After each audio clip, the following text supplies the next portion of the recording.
The fluorescent lights hummed their electric song at 6:27 a.m. when Katie Rodriguez pushed through the heavy doors of Seattle General's ICU, her compression socks whispering against the polished tile. Rain hammered the windows outside, the kind of downpour that made Savannah feel like it was drowning in slow motion. She kept her head down, moving past the nurse's station with the deliberate invisibility of someone who'd learned long ago that attention was a liability. Her limp was subtle, just enough weight favoring the left leg, the kind of thing people attributed to arthritis or an old sports injury rather than shrapnel fragmentation from a valley outside Sanjin. The scar tissue pulled in a particular way when she walked, a dull ache that served as a constant reminder of price paid in places most Americans couldn't find on a map.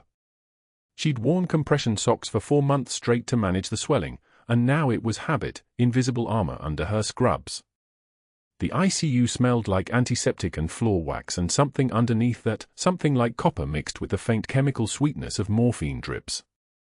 Katie had smelled worse. She'd smelled worse in field hospitals where the lights ran on generators and the walls were canvas instead of drywall and blood was just part of the ambient air. This was clean. This was manageable. This was the kind of world where you didn't have to think about how many people you'd held while they bled out. She made her way to room 247, clipboard in hand, movements efficient and practiced.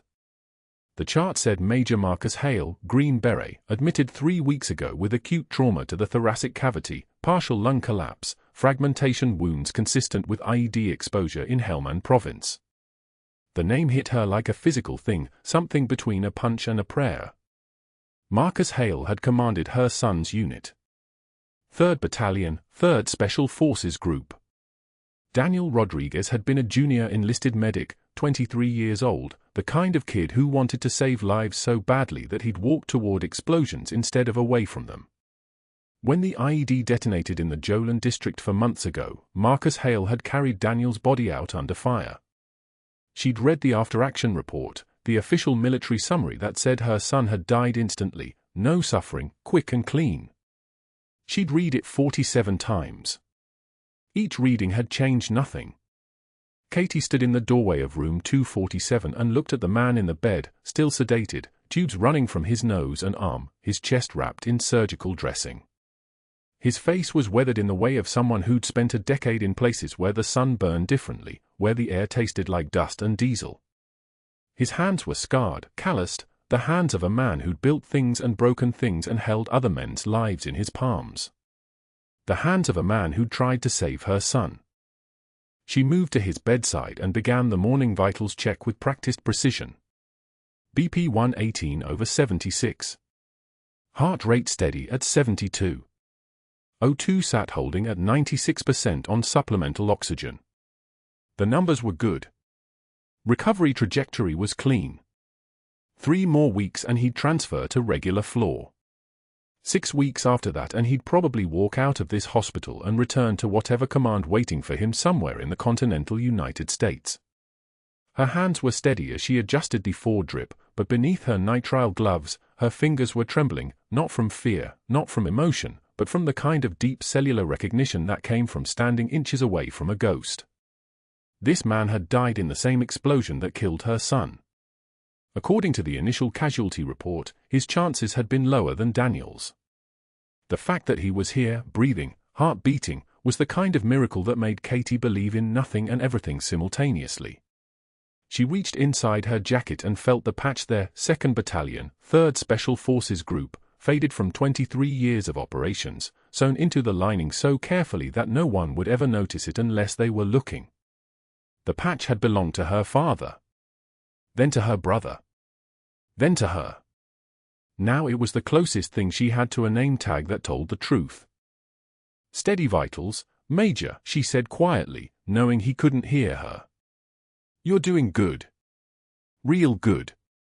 She was documenting the readings when she heard the footsteps, leather dress shoes on tile, the sound of someone walking like they owned the floor.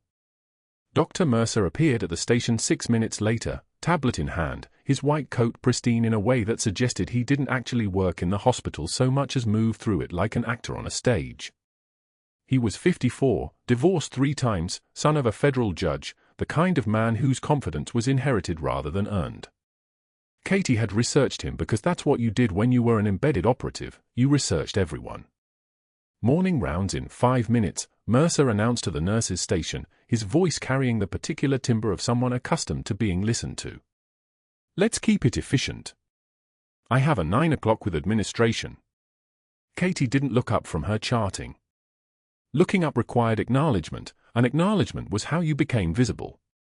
Mercer moved through the ICU like a surgeon on television, methodical, authoritative, the kind of careful precision that suggested every gesture had been practiced in a mirror. He reviewed charts with what appeared to be deep concentration, though Katie had watched him miss 3 medication errors in the past 2 weeks. Errors she'd caught. Errors she'd reported through proper channels. Errors that had somehow ended up in an incident report attributed to the overnight nursing staff. The residents assembled at 7:24 a.m. sharp, 5 of them, fresh out of their third-year rotations, still young enough to believe that medicine was about healing and not about billing codes and insurance reimbursement and the elaborate financial ecosystem that had learned to disguise itself as healthcare. Mercer gathered them around the central desk like a conductor arranging an orchestra. Let's discuss the trauma cases, Mercer said, his eyes scanning the group. He paused at the chart for room 247. Major Hale. 23 days post-injury. The thoracic injury was substantial, but we've managed the recovery with conservative treatment and excellent nursing care. He smiled, not at Katie, but past her, through her, the way you acknowledged machinery that was functioning properly. Though I will say, some members of the nursing staff have expressed, let's call it excessive interest in the billing codes associated with his recovery. Anesthesiology consults, specialty radiology, the whole 9 yards. One of the residents smirked.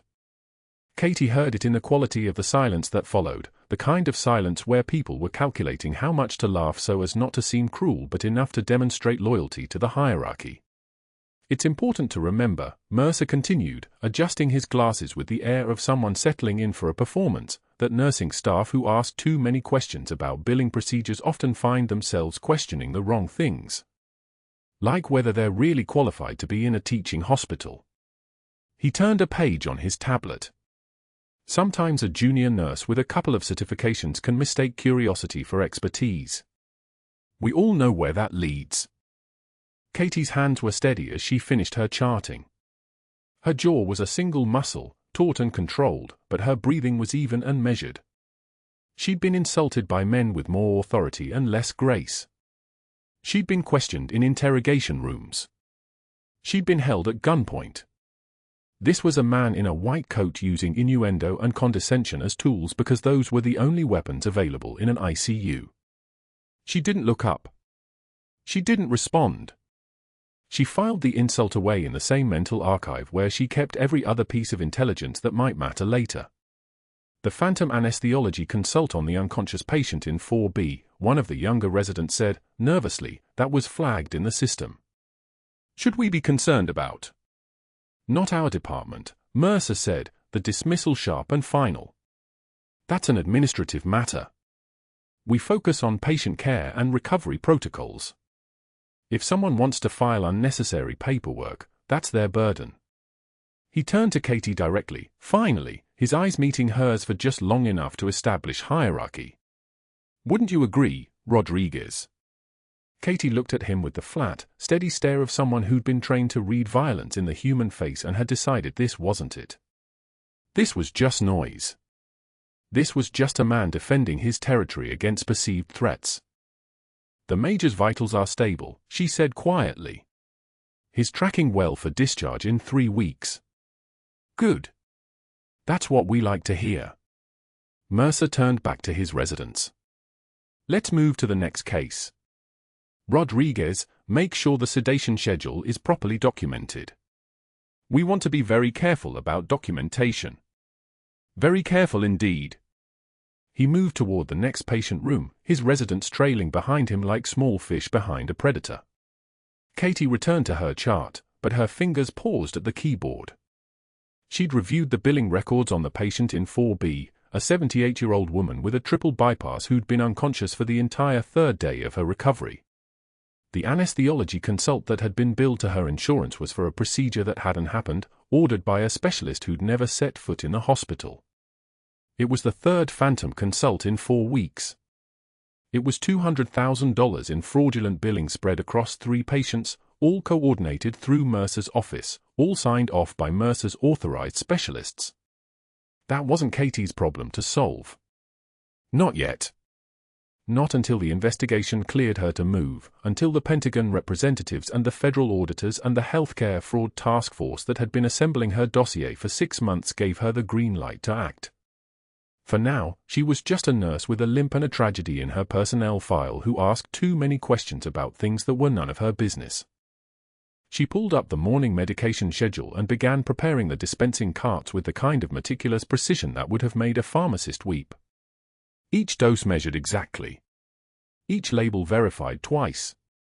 Each vial secured with the kind of attention that suggested she had nowhere else in the world to be, no other life, no son buried in Arlington 6 months ago because of IEDs and bad luck and the particular geography of sacrifice.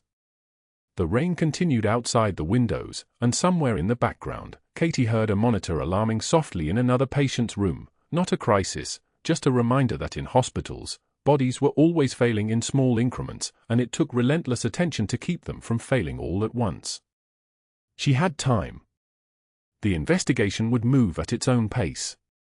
The evidence would accumulate. The fraud would become impossible to ignore. And when the moment came, when Marcus Hale was stable enough to testify, when the paper trail was complete enough to survive federal scrutiny, then Katie Rodriguez could stop pretending to be invisible and start being what she actually was. For now, she was just a nurse. And that, it turned out, was the perfect cover for a captain who'd learned that the quietest person in the room was often the one with the most to lose and therefore the least to fear. Grand rounds at Seattle General happened every Tuesday at 0800, and Dr. Mercer had choreographed this one like a surgical strike. The ICU conference room smelled of stale coffee and ozone from the whiteboard markers, fluorescent lights casting everything in that particular shade of institutional white that made skin look like it belonged to a corpse. Katie stood at the center of a horseshoe of medical residents and attending physicians, positioned exactly where Mercer wanted her, surrounded, visible, nowhere to retreat. "Let's discuss appropriate scope of practice," Mercer announced, his voice carrying that practice tone of academic superiority that made even the senior residents straighten in their chairs. He stood at the head of the table, one hand resting on an open chart like it was evidence in a trial. "Nurse Rodriguez here has been asking some very extensive questions about our patient billing codes. Specifically, the anesthesiology consults we've been authorizing for our special forces patients." The residents exchanged knowing glances. A few smirked. The CNA standing by the door shifted their weight, already preparing to share this story in the break room before lunch. Katie kept her hands folded in front of her, her face completely still, the mask of professional neutrality that had carried her through 3 combat tours and a son's funeral. Her eyes didn't move. "The thing about thorough nursing practice," Mercer continued, warming to his audience, "is knowing the difference between diligence and obstruction. Between caring for patients and creating obstacles for the physicians who actually make clinical decisions." He turned directly toward Katie, and his smile was the kind that made the room temperature drop. "Wouldn't you agree, Nurse Rodriguez?" Silence. She let it stretch for 3 full seconds, long enough for everyone to feel the weight of it, long enough for Mercer to think he'd won. Then she spoke, her voice steady and flat as a surveyor's level. "I ask questions because I actually read the charts, Doctor. Unlike whoever approved that phantom anesthesiology consult on the unconscious patient in 4B. Major Hale. Who hasn't required sedation in 3 days?" The room went dead silent. Not the silence of respect. The silence of a live grenade rolling across a tile floor. Mercer's jaw tightened. A muscle worked in his temple. His hand, the one resting so casually on the chart, curled into a fist. One of the senior residents made a small sound, somewhere between a cough and a laugh, then caught himself. Katie's statement hung in the air like smoke. She'd just announced to 15 medical professionals that their department chair had been billing phantom consultations to unconscious patients, that she had the charts to prove it, and that she wasn't afraid to say it in front of witnesses. "Your job is bedpans and blood pressure, Rodriguez." Not auditing my department's decisions. His voice had dropped to something colder, something that made the resident sit even straighter. Not insinuating fraud where none exists. Katie met his eyes with a flat stare that made him shift his weight, just barely, just enough to show that something in his composure had cracked. The stare of someone who had looked into worse things than him, who had looked into the eyes of a man who was about to die and didn't flinch. My job is patient care. I'll keep doing it. That's all I'll do. She turned on her heel and walked out before he could respond, leaving him flushed and speechless in front of the assembled medical team, his surgical authority suddenly questioned in front of every resident rotation who would remember this moment for the rest of their careers. But that wasn't the worst part for Dr. Mercer. The worst part was that Katie had just accelerated everything. 2 days later, the vending machines hummed their electric lullaby in the hallway outside the break room. Katie was reaching for the only remaining bottle of water, tepid, expensive, the hospital's definition of healthcare employee hospitality, when Mercer's shadow fell across the glass. He'd been waiting. That much was obvious from how he stepped directly into her space, angling his body so the 3 orderlies restocking the supply cart and 2 CNAs taking their break could witness exactly what he was about to say. Rodriguez, he started, his voice carrying just enough volume to carry. Or should I call you chart checker? Seems to be the nickname going around. One of the orderlies glanced over, then deliberately pulled out his phone. I've been reviewing your performance over the past 6 months. Your extensive questioning of protocols. Your late-night access to confidential records. Your general attitude. Katie turned to face him fully, the water bottle still in her hand. Cold. Smooth. Real. And I've concluded, Mercer continued, stepping closer, his voice dropping to that dangerous zone where words sound reasonable but intent sounds like a knife being sharpened, that you seem fundamentally uncomfortable with the way we run things at Seattle General. Our standards. Our protocols. Perhaps you'd be more suited to a clinic that doesn't require such rigorous medical oversight. One that values, well, enthusiasm over expertise. I'm sure security could help you transition your belongings if you find the exit difficult to locate. The orderlies had stopped restocking entirely now. One had his phone up openly, recording. The 2 CNAs had gone very still, the way people go still when they sense blood in the water. Katie let the silence stretch between them, let it become something tangible and heavy. Her expression carved itself into ice. The exit's clearly marked, Doctor, she said, her voice perfectly level. I'm just surprised you haven't used it yet. Given how many phantom specialists seem to be signing off on your patients. She lifted the water bottle to her lips, took a slow sip, held his gaze over the rim. Seems like you might want to get ahead of an audit. Voluntarily. Mercer's face went the color of raw liver. His hands opened and closed. For a moment, just a moment, Katie saw the real calculation happening behind his eyes. He was reassessing. He'd come down here expecting to intimidate a nurse. Instead, he'd found a woman who didn't flinch, who spoke with the precision of someone reading from a classified document, who seemed to know exactly which of his crimes she was discussing. You're making a mistake, Rodriguez, he finally said, and his voice had shifted, not louder, but harder, like he'd switched from a knife to a gun. Insinuating things. Accusing a department chair of fraud in front of staff. Do you understand the liability? The defamation issues? I'm documenting this entire interaction as creating a hostile work environment. Katie turned on her heel, her limp slightly more pronounced as she walked away, the kind of limp that came from pushing through pain on patrol routes that never ended, from stepping on IEDs buried in dirt that didn't care about your intentions. She didn't look back. Didn't need to. She could feel Mercer's stare like a physical weight, could feel the moment he made his decision, that this had gone beyond professional friction, beyond departmental politics. This was now about survival. By the next morning, a written warning appeared in Katie's employee file, inappropriate access to confidential patient records outside assigned duties. Violation of HIPAA protocols. Potential data theft concerns. Carefully worded. Defensible.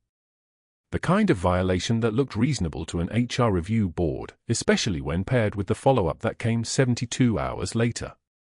That one said, failure to follow established chain of command protocols. Directly contradicting physician's clinical judgment in front of multiple witnesses. Creating insubordination concerns. Each word chosen for maximum institutional weight. Each one a brick in a wall designed to crush her under the weight of bureaucracy before she could expose what he'd done. Then came the third warning, 2 days after that, continued pattern of creating hostile work environment through unfounded accusations toward department leadership. Potential violation of professional civility standards. Requires immediate corrective action plan. Death by 1,000 cuts, delivered by forms and institutional language that would protect him from any claim of retaliation because nothing about the violations was technically false, they were just technically applied to the one person in the hospital who could read between the billing codes and see the crimes. Katie photographed each warning with her phone, uploaded them to an encrypted server along with the billing record she'd already flagged, and kept showing up to work at 0600 because that's what soldiers do. They don't quit. They don't retreat. They survive until the mission changes. The record she'd pulled told a story that made her chest tight every time she reviewed them. Major Marcus Hale, the Green Beret who'd carried her son out of Helmand Province under fire, the man Katie had been sent to Seattle General to protect, wasn't just recovering from injuries. He was being financially bled. Phantom anesthesia consultations at $2,847 each. Phantom neurology reviews at $3,100. Phantom infectious disease consults at $1,900 a pop. Mercer was rotating through a network of specialists who never actually saw the patients, who signed consults they'd never ordered, all of it billing to military contracts that paid without question and left no room for auditing unless someone, some nurse with security clearance and a reason to look, decided to pull the threads. She had the threads now. She had documentation. What she needed was time. Time Mercer was actively trying to take away from her, one form at a time, one complaint at a time, building a paper trail that made her look like the problem so that when her security clearance raised questions, and it would, eventually, the hospital would have already prepared the narrative. She'd be the unstable nurse who made unfounded accusations. The difficult employee. The one who didn't understand professional boundaries. But that wasn't the worst part either. The worst part was knowing that every day Mercer's billing scheme continued was another day that other Special Forces soldiers were coming through Seattle General, other Green Berets who trusted the military's healthcare to be solid and true, and instead were being harvested like crops. Another day that her mission status ticked one day closer to failure. Another day that her commanding officer was waiting for her to find out what happened to those phantom consults, what happened to that money, who else was profiting from wounded soldiers. Another day that Katie couldn't afford to lose, but was rapidly running out of anyway. She was reaching for her next stack of files at 0300 in the break room, the third night in a row she'd come back off shift to review records, when she heard the footsteps. Slow. Deliberate. Not the rushed pace of someone checking on patients. The pace of someone who'd been waiting. Dr. Mercer entered, saw the chart spread across the table, and smiled like a predator who'd finally found his prey exactly where he'd been tracking it. The break room at Seattle General smelled like burnt coffee and antiseptic, the kind of stale air that told Katie Rodriguez nobody had opened a window in 7 months. She sat alone at 0300, the fluorescent lights casting her face in pale yellow as she spread Major Marcus Hale's chart across the laminate table. The paper felt thin in her hands, almost fragile, like evidence that demanded careful handling. Her eyes moved with the precision of someone trained to notice what others missed, the gaps between what was documented and what was actually done. The billing codes were wrong. Not subtly wrong. Structurally, systematically, architecturally wrong in ways that only revealed themselves when you cross-reference the actual treatment notes against the submitted charges. Katie had spent 12 years in field hospitals where resources meant the difference between life and death, where every supply was tracked to the milliliter, and she recognized financial fraud the way a musician recognizes a wrong note in an orchestra. She wasn't hearing it.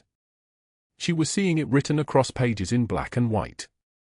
03 for 7 hours, anesthesiology consult, $3,400. Dr. Raymond Chen, per the billing code. Except Major Hale's chart notes showed no preoperative assessment, no anesthesiologist's signature, no narrative indicating a consult had actually occurred. Katie traced the name through the hospital directory on her phone. Chen worked Monday through Friday in the OR wing. Major Hale's injury happened on a Sunday. The consult was billed for Monday morning, but Monday morning's surgical log showed no procedure scheduled. The consult was phantom. It never happened. She pulled up 7 more pages, her breathing controlled, steady, the kind of calm that comes from recognizing a pattern that had already killed people. Cardiology consult, $2,800. Infectious disease evaluation, $1,600. 3 more specialists Katie had never seen listed in the nursing shift notes, never observed checking vitals, never documented actually examining the patient. The charges appeared on the bills anyway, stacked like building blocks, creating an architecture of fraud that was worth, she did the math quickly, running her finger down the digits, approximately $47,000 over the past 18 months. All of it connected to one attending physician. Dr. Mercer. Katie's jaw clenched, not from anger but from recognition. This wasn't opportunistic. This was systematic. This was a doctor who had cultivated a network of phantom specialists, who had built relationships with billing departments, who understood exactly how much institutional infrastructure could be manipulated before someone in a position to notice actually started looking. And Katie had started looking. The vending machine hummed in the hallway outside the break room, that low mechanical drone that somehow became louder in the deep hours before morning. She could hear it through the wall, a reminder that she wasn't alone in this hospital, that people were working, that surveillance cameras were probably installed somewhere, watching nothing and everything simultaneously. She photographed the pages with her phone, careful angles, clear focus, nothing that would indicate she'd been anywhere except doing her job.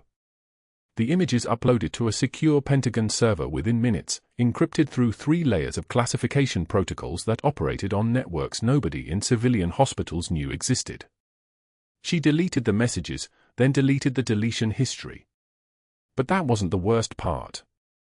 When Katie returned to the ICU at 0430, Major Hale's wound was beginning to weep. Not dramatically. Not catastrophically. Just the subtle darkening of gauze at the edges, the kind of drainage increase that took 8 hours to become obvious to someone not trained to spot it immediately. His breathing had developed a texture, a slight wheeze underneath the normal rhythm, like someone dragging a whisper across sandpaper. His vitals on the monitor showed nothing alarming, heart rate 94, blood pressure 118/72, oxygen saturation 96%. Normal vital signs. Except vital signs were like reading a map without understanding terrain. Katie had carried dying men whose vitals looked acceptable for 7 minutes before their bodies quit. Major Hale was starting to fail. She could feel it the way animals sense earthquakes before they happen. She approached the charge nurse at 0520, moving without urgency, her voice modulated at the level of someone requesting a routine supply delivery. Major Hale's wound drainage has increased since my last shift check. I'd recommend surgical consult for evaluation. The charge nurse, Jennifer, 3 years out of nursing school, competent enough for routine cases but not trained to read the subtle language of deterioration, glanced at her tablet and shrugged. It's just serosanguineous. Dr. Mercer said it's normal for post-operative day 8. She didn't look up from her screen. The conversation ended. Katie stood at the window of room 247, watching Hale's chest rise and fall beneath the monitoring cables that tracked him like digital chains. He was still asleep, still stable, still hours away from whatever his body was preparing. She knew the timeline because she had seen it before, in Kandahar, in Helmand province, in field hospitals where infection moved through wounds like whispers through a garrison. 48 hours. Maybe 72 if the patient's immune system was particularly resilient. After that, sepsis became a train without brakes, and no amount of antibiotics could slow it down once it really started rolling. She touched the unit patch sewn inside her jacket lining, the emblem of the 75th Ranger Regiment stitched with thread that had been washed into near invisibility through 17 years of wear. Daniel's unit. Hale's unit. The connection that had brought her here 8 months ago, to this hospital, to this identity, to this moment of watching a man die slowly while a doctor deliberately delayed care. By 1100 hours, everything changed. Dr. Mercer appeared at the nursing station with his tablet, his face arranged in the expression of a man who had made a decision and found it satisfactory. He was flanked by the hospital's chief nursing supervisor, a woman named Patricia Holloway who had the look of someone forced to have a conversation they didn't believe in. Katie was documenting Hale's 1,000-hour vitals when she caught the movement, Mercer's head turning, his eyes finding her across the ICU floor, that cold predatory smile that suggested he had been tracking her movements. "Rodriguez," he called. "My office. Now." It wasn't a request. It was a command delivered through the ambient noise of the ICU, the ventilators, the monitors, the quiet chaos of machines keeping humans alive. His office smelled like expensive cologne and the particular stale air of a room with northern exposure and permanently closed blinds. Mercer gestured toward the chair, the kind of gesture a king might make toward a supplicant. Katie sat with her back straight, her hands flat against her thighs, her face arranged in the expression of someone waiting for information. Supervisor Holloway stood by the door, uncomfortable, the way people stand when they're participating in a play they didn't audition for. "Your focus on Major Hale is inappropriate," Mercer began, reading from his tablet like a man reading a grocery list. "3 complaints in 2 weeks about your attention to his care. Excessive concern. Questioning my clinical decisions. Suggesting diagnostic procedures outside your scope of practice." He looked up, waiting for her to defend herself, hoping for tears or anger or trembling hands. Katie kept her expression flat, empty, the kind of calm that comes from understanding exactly what he was doing and knowing she couldn't stop him. "Effective immediately, you're reassigned to the pediatric wing. Room 247 is no longer your concern. Supervisor Holloway has documented your transition. You'll be working the 0700 to 1900 shift, pediatric ICU, beginning tomorrow. Do you have any questions?" Katie's voice came out level, steady, the kind of voice that could remain calm while describing a casualty count. "Major Hale requires close monitoring. His wound status is changing. Major Hale requires appropriate clinical care from physicians, not from nursing staff with personal vendettas." Mercer's smile widened, genuinely pleased now, the kind of pleasure that comes from successfully removing an obstacle. "I'm aware of his condition. It's being managed appropriately. You're dismissed." By 1300 hours, Katie was in the pediatric wing, documenting vital signs for a 6-year-old with pneumonia, her hands moving through the familiar motions of care while her mind remained on the 4th floor, in room 247, where a man who had carried her dead son out of an ambush was beginning to fail without anyone trained to notice. She requested bathroom break at 15:45, walked the corridors toward the ICU, and stopped at the window of room 247. Hale's breathing had changed, more labored now, his chest rising with visible effort. The wound dressing had darkened considerably. His monitor showed heart rate climbing toward 110, blood pressure dropping to 104/68, oxygen saturation slipping to 94%.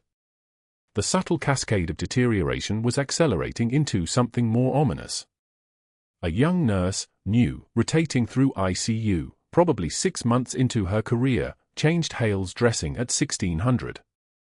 Katie watched through the glass as the nurse removed the old gauze, revealing tissue that had shifted from healthy pink to a color that suggested something underneath was starting to die. The nurse made notes, didn't call anyone, left the room. Katie checked the hallway, saw Mercer exiting the administrative wing, heading toward his office.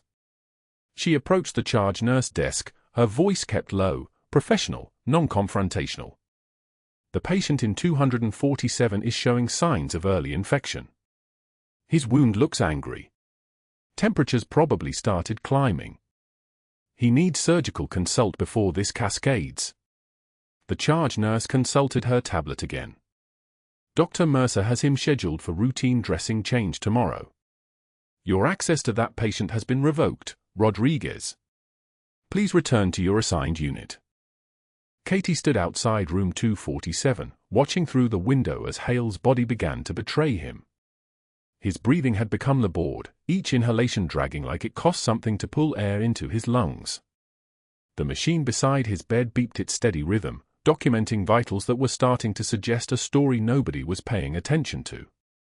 She knew the timeline now. Knew how this ended if nobody intervened. Knew that Dr. Mercer was counting on her being gone before the cascade became undeniable.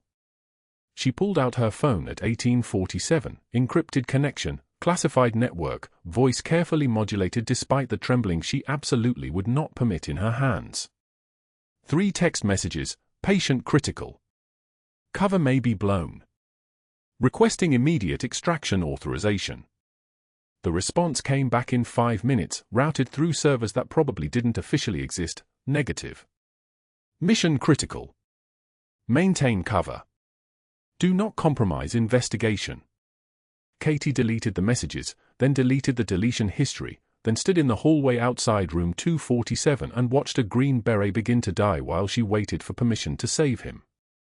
The sound of the ventilator wheezed its mechanical rhythm, steady and indifferent, keeping Hale alive while infection climbed through his body like a fire spreading through a dry forest. She fingered the unit patch inside her jacket, 75th Ranger Regiment, Daniel's unit, Hale's command, and understood that the choice she was about to make would end everything. Her cover. Her investigation. Her ability to bring Dr. Mercer to accountability through official channels. But it would save the man who had saved her son. The shift change happened at 3:06 p.m., when the nursing staff rotated and the hallways filled with bodies moving in different directions, the controlled chaos of one team leaving, another arriving. Katie used those 7 minutes the way she'd used similar windows in Helmand Province. She moved without hurrying, pushing a crash cart she positioned in a supply closet 2 days earlier, stocked with equipment she'd carefully selected. Scalpel. Forceps. Retractors. A field thoracotomy kit someone would probably assume she'd borrowed from the OR. No one stopped her. No one even looked. The invisibility of a woman in scrubs was its own kind of armor. Room 247 was at the end of the corridor, past the nurse's station, around the corner where Dr. Mercer's standing orders had effectively isolated Major Marcus Hale from her care. The young resident assigned to the room, a third-year named Brennan who'd never seen combat trauma and still believed protocol mattered more than outcomes, was standing at the bedside reading vital signs from the monitor. Katie didn't knock. She entered with the same quiet authority that came from having already survived the worst, and Brennan looked up, confused. Rodriguez? You're not assigned to this patient. Katie moved past him to the dressing tray. The gauze around Hale's chest wound was darkening in the center, a spreading bloom of crimson that meant the bleeding hadn't actually stopped, it had been pooling inside the dressing, pressure building, time running down. His pressure was 94/58.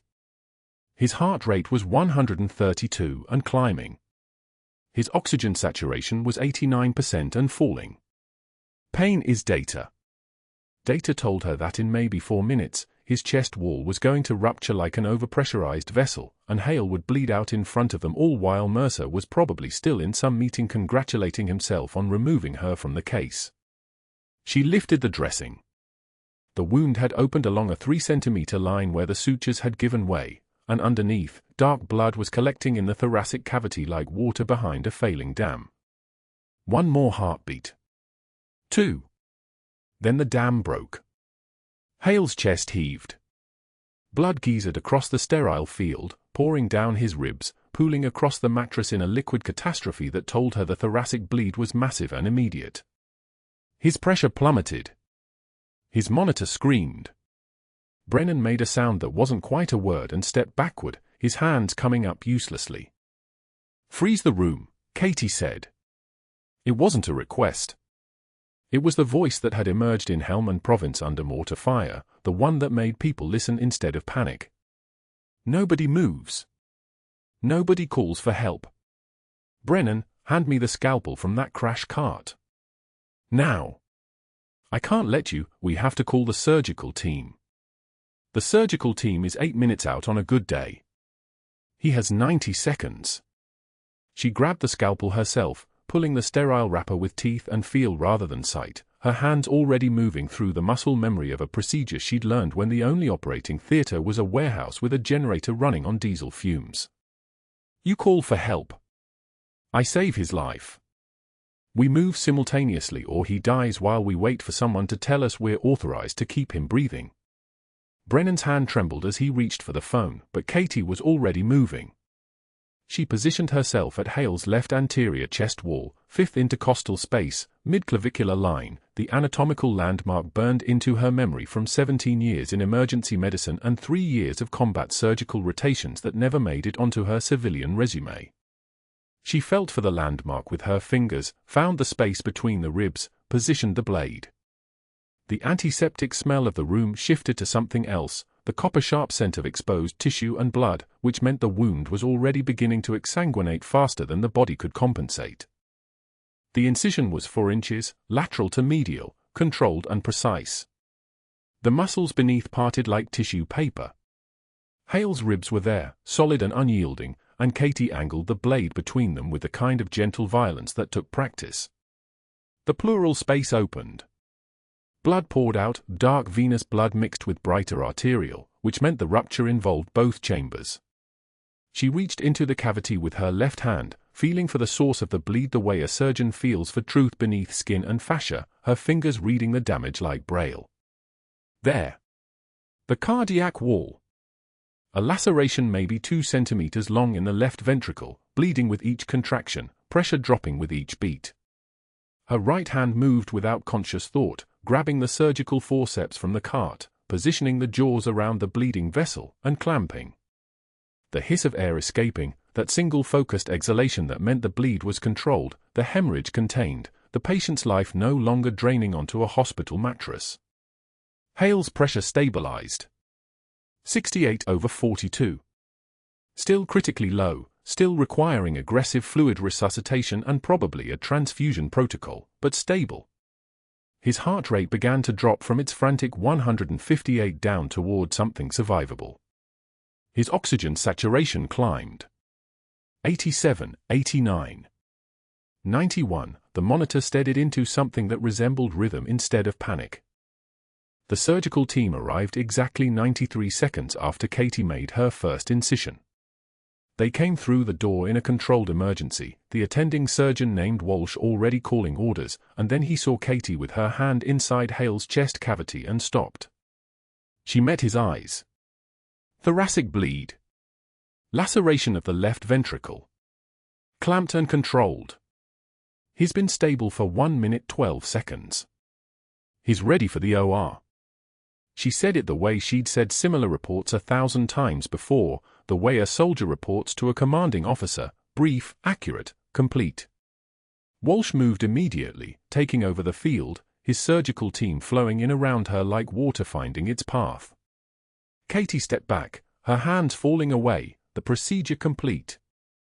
The crash cart beside her was a landscape of open packages and used instruments, evidence of a violation that was already taking shape behind her, already being observed by the resident Brennan, who was staring at her like she'd just committed a crime. Which, technically, she had. Performing procedures outside her scope.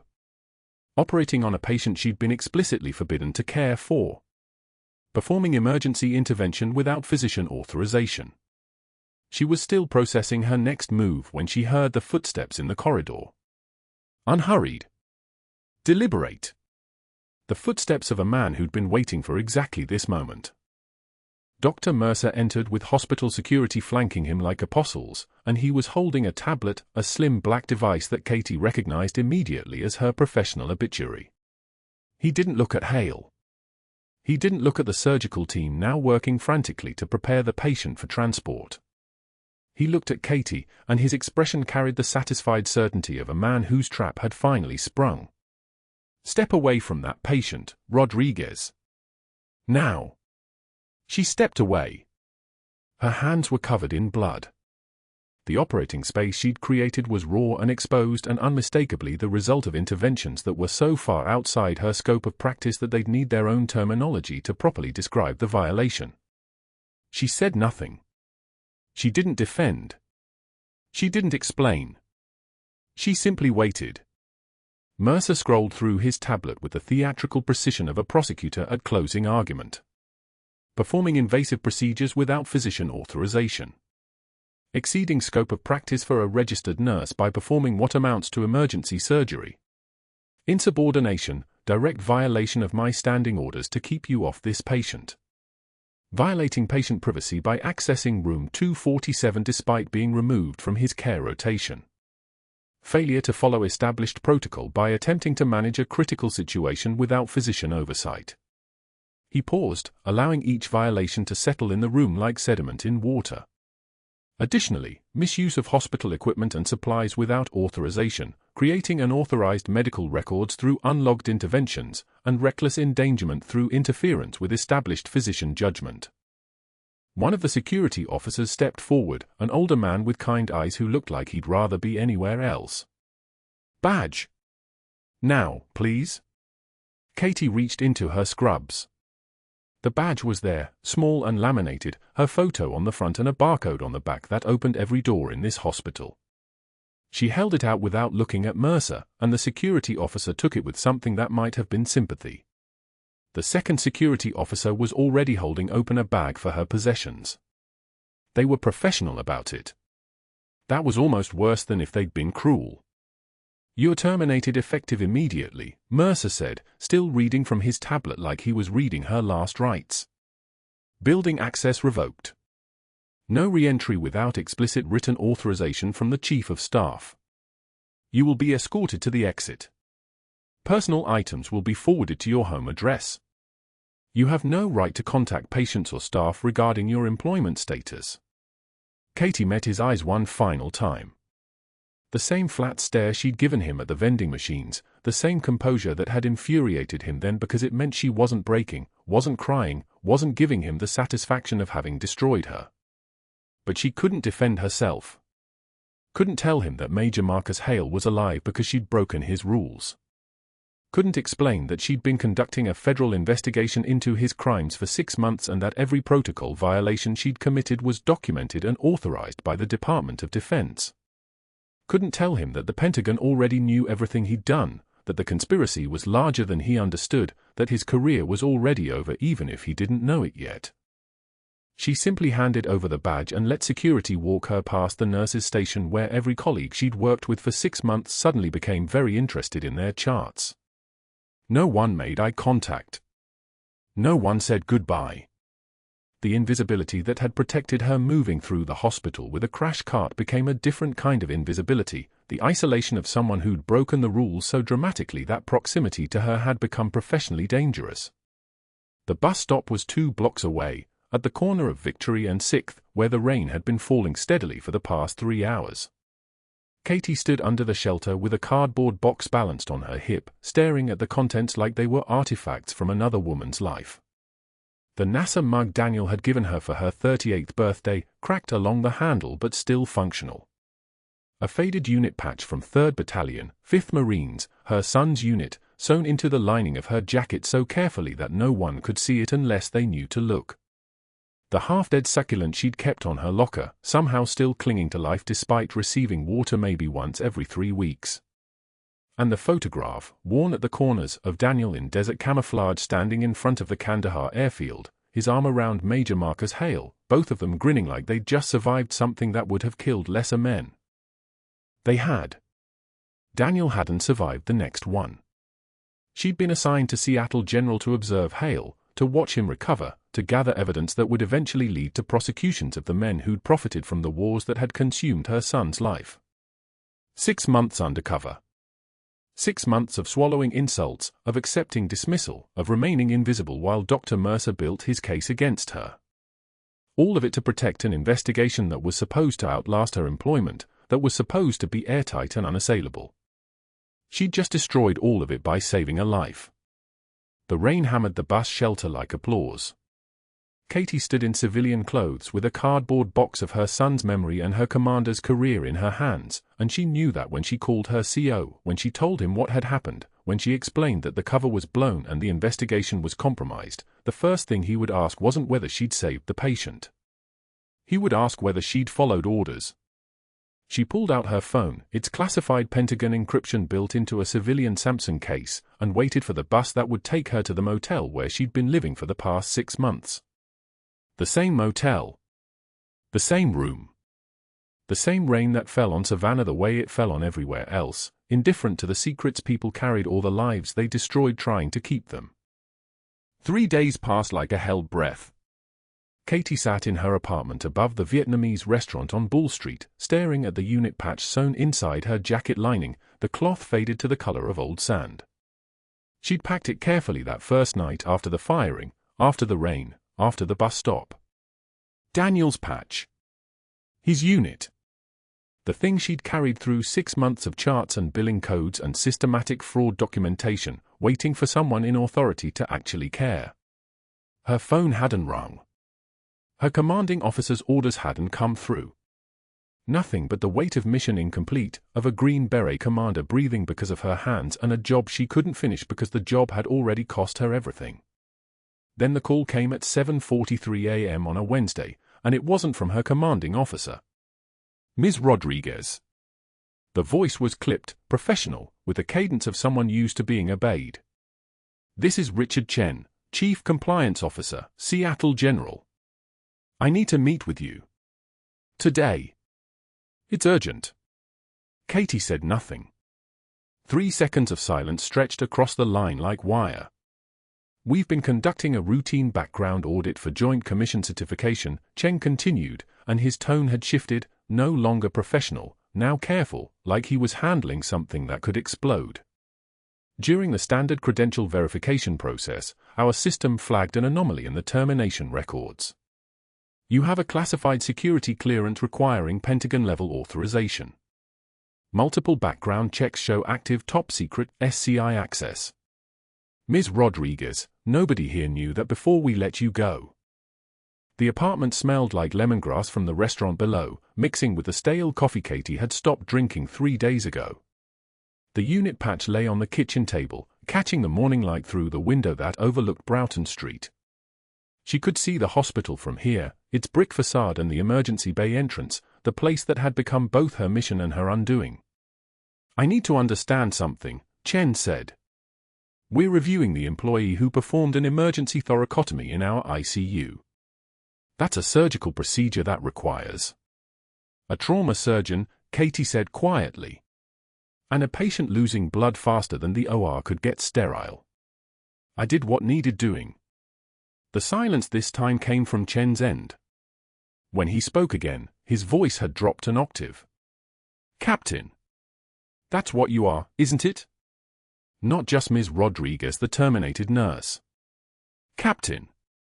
She didn't confirm or deny. Confirmation came from other people, from documents, from authority that existed above the level of a hospital compliance officer in Savannah, Georgia. Katie's job was to listen. Major Marcus Hale regained consciousness yesterday, Chen said. He's asking for the nurse who saved his life. He keeps saying a name. Shadowbox. Does that mean something to you? The room tilted slightly. Katie gripped the edge of the table. Shadowbox was 6 years old.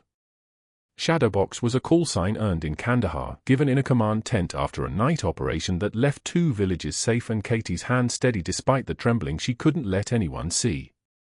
Shadowbox was her operational identity, known to maybe 40 people on the planet, encrypted in classified files, sealed behind levels of clearance that required a need-to-know and presidential authorization. Major Hale knew it. Which meant Major Hale had already spoken to someone at a level that could unlock classified information. Which meant the Pentagon already knew exactly what Katie had been doing at Seattle General for 6 months. I'll be there in an hour, Katie said, and hung up.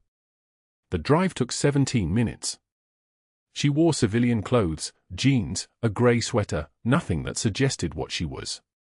The faded unit patch stayed in her jacket pocket, touching her ribs like a secondary heartbeat.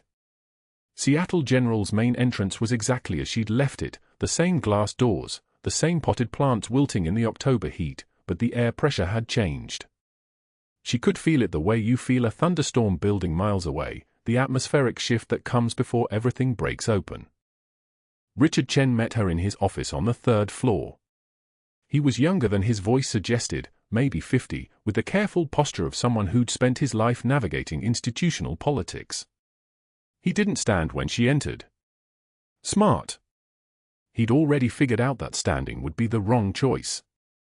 The lieutenant who arrived with Major Hale 3 days ago was actually a DoD liaison, Chen said without preamble. She came specifically to read him his medical records. She came specifically because his blood type matched our database and because someone at JSOC had flagged his admission. Captain, we've been sitting on a federal investigation for 6 months and didn't know it. Katie's hands were steady. They'd always been steady.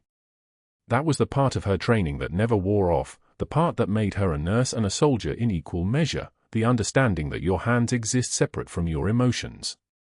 Your hands do the work. Your hands keep people alive. Everything else is irrelevant. Where is Major Hale? She asked. ICU, room for 12. But there's someone you need to meet first. Chen stood now, moving toward the door. Someone who arrived 40 minutes ago from the Pentagon. The Marine liaison was waiting in Conference Room B, and she was wearing the insignia of a 2-star general.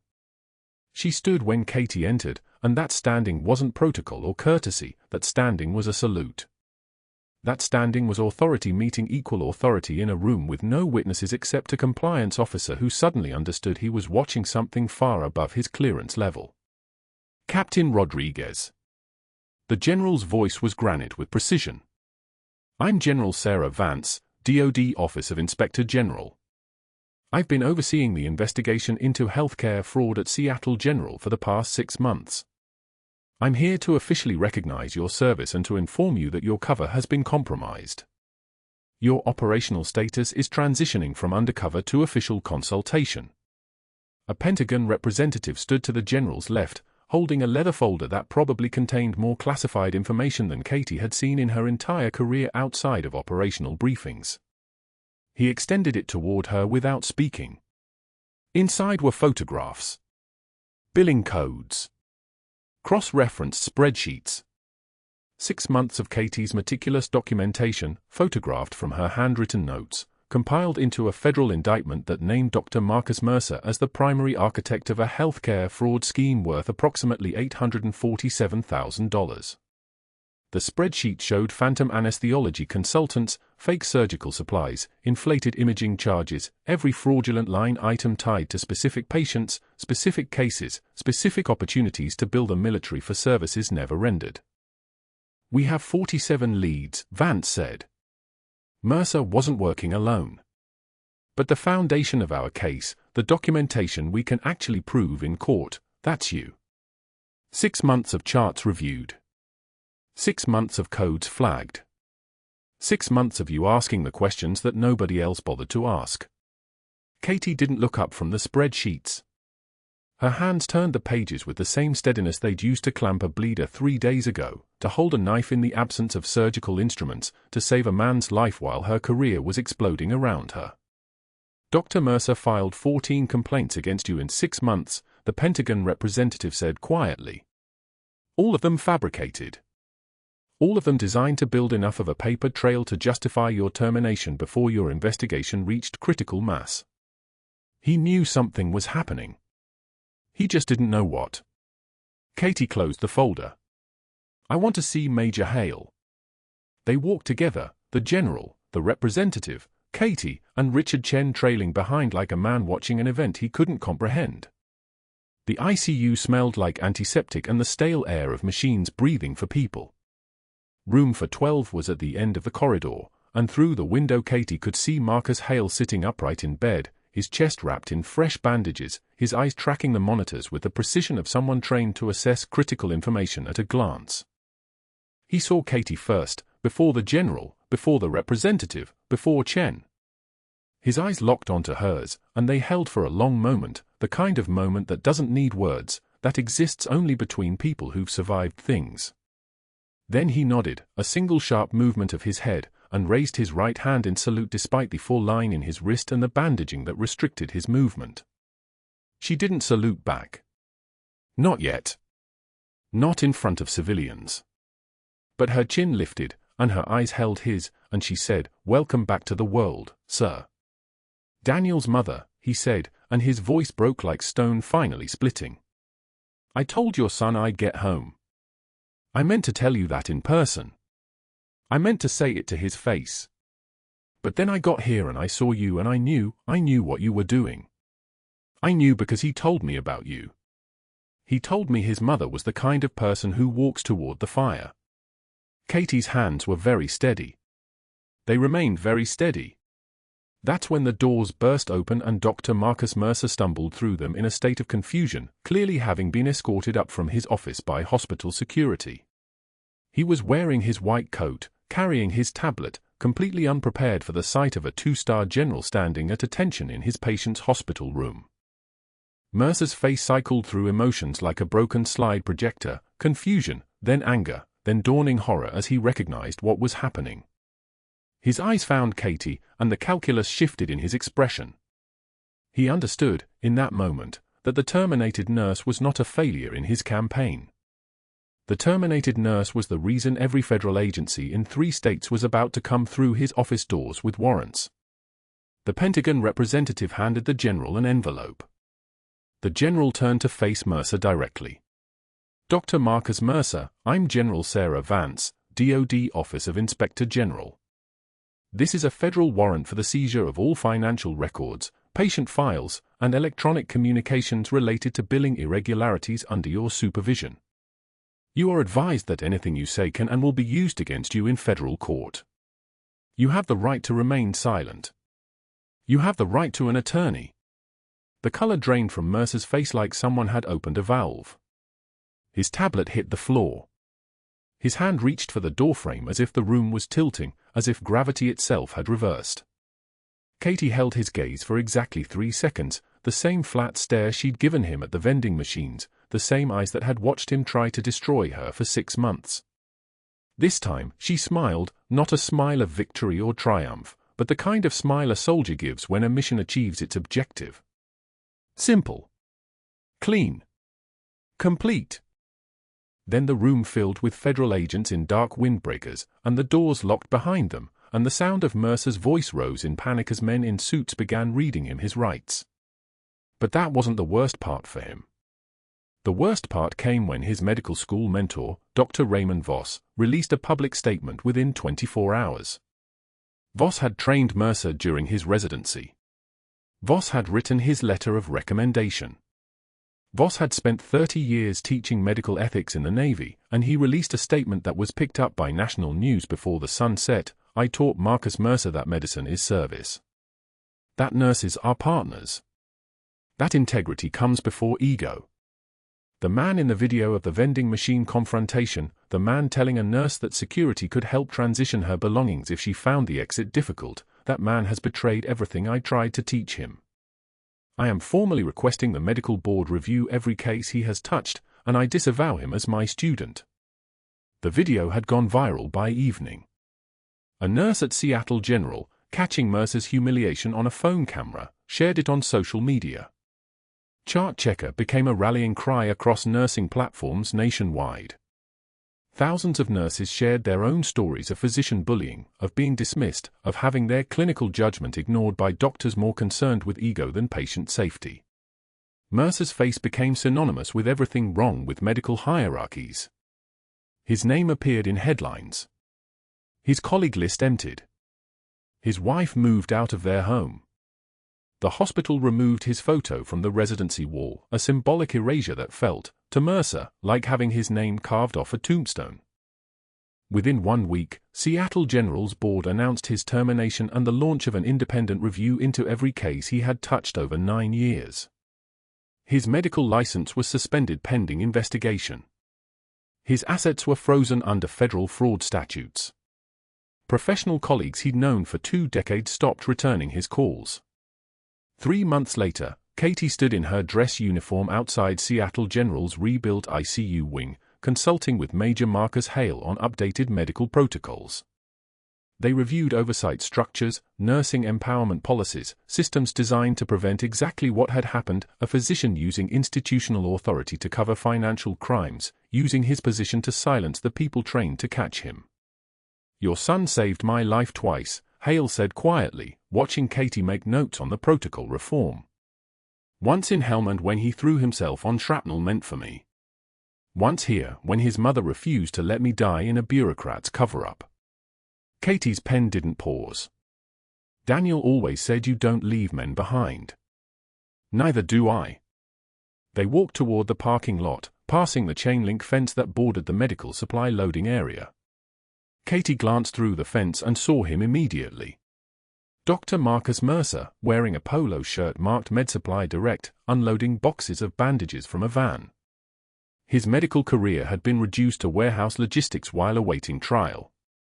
His hands that had signed billing codes were now sorting medical inventory, and his eyes, when they found Katie's uniform, her decorations, her rank insignia, those eyes crumbled like paper burning. She held his gaze for exactly 3 seconds. Then she turned and walked away. Sometimes the bravest warriors carry stethoscopes, not guns. If Katie's story resonates with you, if you've ever been underestimated, then vindicated, please like this video, subscribe to the channel, and share your own story in the comments. What would you have done in her position?